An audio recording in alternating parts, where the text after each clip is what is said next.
गरी दर्शकहरू यतिखेर हामी भक्तपुर जिल्लामा छौं र भक्तपुरबाट यहाँलाई स्वागत गर्न चाहन्छौं। यतिखेर हामी यहाँ यो भक्तपुरको पानतले अर्थात् यो मन्दिरको प्राङ्गणमा छौं। आज 2077 सालको आज बिस्केट जात्राको पहिलो दिन। आज यहाँ भैरवनाथको रथ यात्रा हुँदैछ, जुन भैरवलाई काशीबाट ल्याइएको धार्मिक जनविश्वास रहेको छ। काशीबाट 200 वर्षभन्दा अगाडि ल्याइएको र मल्लकालीन राजाहरूको पालादेखि निरन्तर रूपमा यहाँ जात्रा चल्दै आएको धार्मिक जनविश्वास रहिआएको छ। यो जनविश्वासलाई हामीले आफैलाई आत्मसात गर्ने हो भने पनि यो भैरवनाथको मन्दिरको प्राङ्गणमा रहेको यो भाग तपाईहरूले देखिराख्नु भएको छ र रथको अग्रभागमा रहेको छ बेतालको मन्दिर। बेताललाई राखिएको छ भने पाङ्ग्राहरूमा भैरवको आँखाको प्रतीक रहेको छ। 3वटा आँखा छन् पाङ्ग्राहरूमा र ती 3वटा आँखालाई तपाईहरूले देख्न सक्नुहुन्छ, जसलाई यहाँ विभिन्न चित्रकारहरूले तयार गर्नुभएको छ। गुठी संस्थाले वार्षिक रूपमा 15,000 रुपियाँ दिने शर्तमा यो निर्माण गरेको भन्ने पनि उहाँहरूको कथन रहेको छ। दर्शकबिन हामी यहाँनिर बाजाको यो सुमधुर धुनहरूका साथमा तपाईहरूलाई यो भक्तपुरको बिस्केट जात्रा क्षेत्रबाट स्वागत गरिरहेका छौँ। भैरवनाथको जात्रा भन्ने बित्तिकै साँझ पनि हुने गर्छ र रातको समयमा भने यहाँ ढुङ्गामुढा पनि हुने गर्छ, तर यो वर्ष ढुङ्गामुढा नहुने आयोजक पक्षहरूको दाबी रहेको छ। हेर्नु छ अब उहाँहरूको प्रतिबद्धता कति काम गर्ने हो।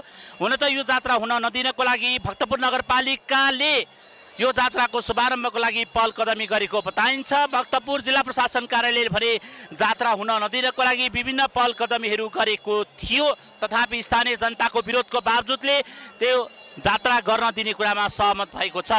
र आज जात्राको पहिलो दिन भैरवनाथको जात्रा सुरु हुन लागिरहेको छ। बिहान केही बेर अगाडि मात्र बच्चाहरूले अथवा बालकहरूले तानेर रथलाई लगिएको छ। त्यो रथ अलिक पर पुर्याइएको छ र आज अब केही बेरपछि यहाँ जात्रा शुभारम्भ हुन लागिरहेको छ। भैरवनाथको रथ मैले अघि पनि यहाँलाई निवेदन गरेँ, यो जात्राको प्रारम्भ भारतको काशीबाट भएको विश्वास गरिन्छ। काशीबाट झन्डै 200 वर्ष अगाडि मल्लकालीन राजाहरूले काठ यहाँ ल्याएको भन्ने जनश्रुति र जनविश्वास रहिआएको छ। विशेष गरी दर्शकबिन हामीले यी कुराहरू भनिरहँदा तपाईहरूलाई अचम्मित तुल्याउन सक्छ, किनकि काठमाडौँमा पनि आज जात्राहरू प्रारम्भ भएको छ। जहाँ नेवार बस्ती हुन्छ त्यहाँ बिस्केट जात्रा हुन्छ। त्यहाँ नयाँ वर्ष ईस्वी सम्मत मात्र नभए नेपाल सम्मत मात्र नभएर विक्रम सम्मतलाई पनि भव्य रूपमा मनाउने गरिन्छ। र आजको दिन बडा महाराजा धिराज पृथ्वीनारायण शाहले काठमाडौँमा नेवार राज्य मल्लहरूलाई धावा बोलेको दिनको रूपमा पनि लिने गरिन्छ। विशेष गरी यो पर्वको आज आफ्नै विशेषता छ। भक्तपुरमा पनि मल्लकालीन राजाहरूले शासन व्यवस्था गरिरहँदा काशीबाट प्रारम्भ भएको यो रथयात्रा भैरवनाथको रथ अबको केही बेर पछि यहाँबाट प्रारम्भ हुँदा तपाईँले देखिराख्नु भएको छ।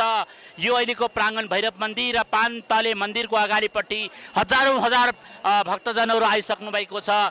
डोरी लगाउने काम सकिसकेको, अब रथ तान्ने क्रम सुरु भएको छ। हामी तपाईँलाई यी दृश्यहरू देखाइरहेका छौँ। रथ अगाडिपट्टि बनेको छ प्यागोडा शैलीको 3 तले यो मन्दिर आफैमा भव्य छ, रथ भव्य छ।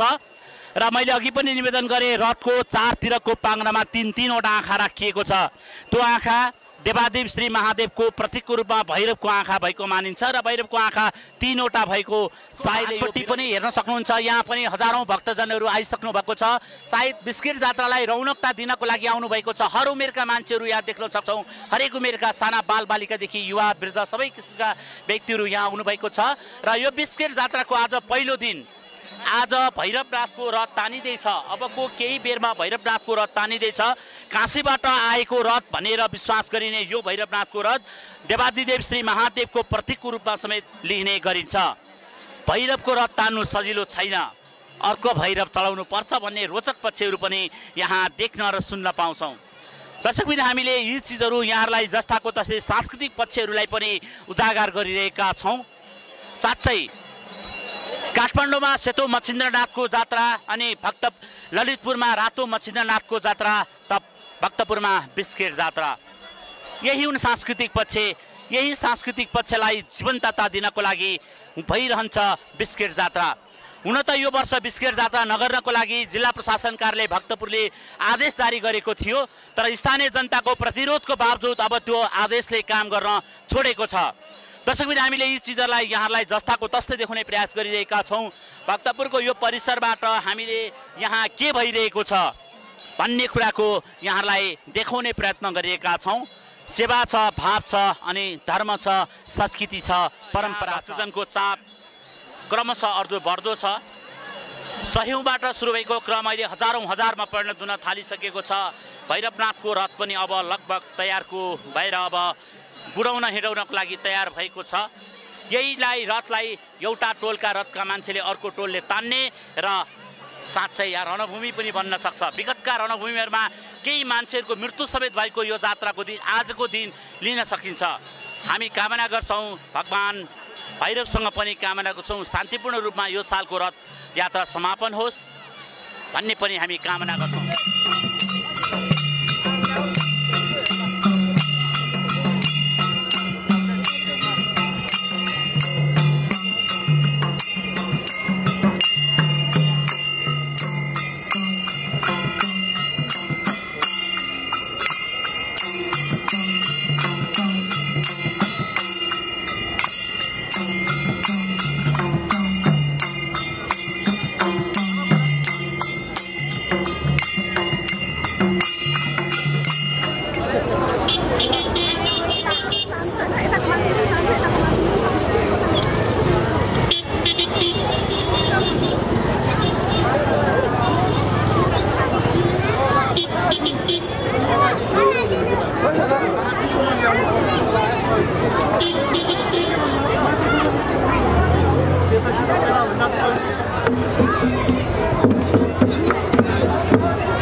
दर्शकबिन विशेष गरी झिगु जात्रा, झिगु परम्परा, झिगु संस्कृति बिस्किट जात्रा, विशेष गरी यो जात्राको महत्त्व आफैमा एउटा अत्यन्त प्राचीन सांस्कृतिक जात्राको रूपमा लिने गरिन्छ। काठमाडौँको सेतु मच्छिन्द्रनाथ, त्यसैगरी ललितपुरको रातो मच्छिन्द्रनाथ भने भक्तपुरको बिस्किट जात्रा, यो आफैमा प्राचीनता र संस्कृतिले भरिपूर्ण रूपमा जात्राको लिन्छ। आज बिस्केट जात्राको पहिलो दिन पनि हो र यो पहिलो दिन आज भैरवनाथको रथ यात्रा हुँदैछ। अबको केही बेरमा भैरवको रथ यात्रा गरिँदैछ। यो पान्तले मन्दिर तथा भैरवनाथको यो प्राङ्गण रहेको यो ऐतिहासिक थलोबाट अबको केही बेरमा यहाँ विशेष किसिममा रथ यात्रा हुँदैछ। रथ यात्राका लागि अहिले हजारौँ भक्तजनहरू जम्मा भइसक्नु भएको छ।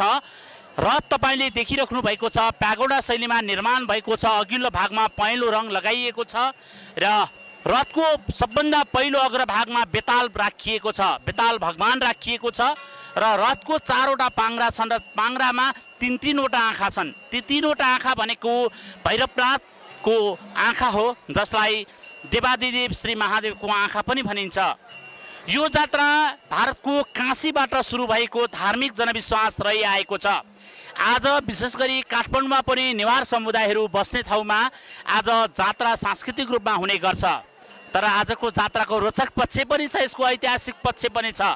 बडा महाराजा धिराज पृथ्वीनारायण शाहले काठमाडौँ उपत्यकामा धावा बोल्नका लागि आजकै दिन रोजिएको थियो, किनकि मल्ल राजाहरू जात्रामा मक्खाउने यही बेलामा आक्रमण गरे सफल हुने विश्वासका काठमाडौँमा आक्रमण भएको जनविश्वास छ र कान्तिपुर नगरीलाई बडा महाराजा धिराज पृथ्वीनारायण शाहले आक्रमण गरे पश्चात विजय प्राप्त गरेको भन्ने पनि भनाइरहेको छ।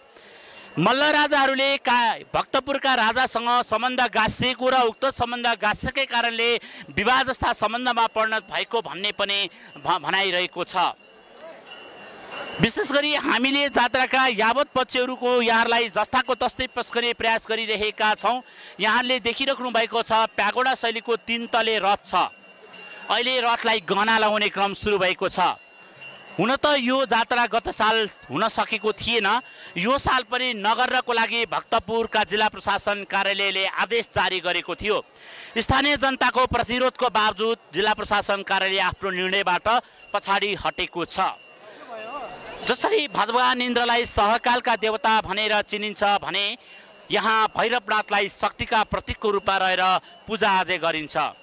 दर्शकबिन हामी यो क्षेत्रमा तपाईलाई जस्ताका तस्तै देखाउने प्रयास गरिएका छौँ। यो पान्तले मन्दिरमा हेर्नुहोस् त खचाखच भरिसक्नु भएको छ यतिखेर भक्तजनहरू। दृश्यमा यहाँले देखिराख्नु भएको छ पान्तले दरबारको यो अथवा पान्तले मन्दिरको यो भाग। पान्तले यो मन्दिरसँग पनि ऐतिहासिक पक्ष गाँसिएको छ, सांस्कृतिक नभएर सामरिक पक्षहरू पनि छ, किनकि 2043 सालमा यहाँ अप्रिय घटना हुन पुगेको थियो, जसमा तत्कालीन राष्ट्रिय पञ्चायतका सदस्यमाथि आक्रमण पनि भएको यो थाथलो पनि हो। उनको यही नै छाताले रोपी रोपी हत्या भएको पञ्चायतको सरकारको आरोप पनि छ। हो यही थलो हो, यो ऐतिहासिक थलो हो जहाँ 2046 सालको आन्दोलनको सङ्खगोत भएको थियो। यहाँ 8 जनाले सदाहत प्राप्त गरेको थिए र यी शहीदहरूको रगतले लतपतिएको यो भाग पनि हुनुपर्छ। त्यसैले त बिस्केट जात्रा नहुन दिनको लागि सरकारले गरेको निर्णयलाई यहाँका जनताले घुँडा टेकाइदिएका छन्। र ललितपुरको राथो मच्छिन्दारको रथ तान्नका लागि भिडन्त हुँदा कयौँ व्यक्ति घाइते भए, तर बिस्केट जात्रामा सामान्यभन्दा सामान्य घाइते नभइकन पनि सामान्य आन्दोलनको दौरानकै कारणले पनि सफल हुन पुगेको।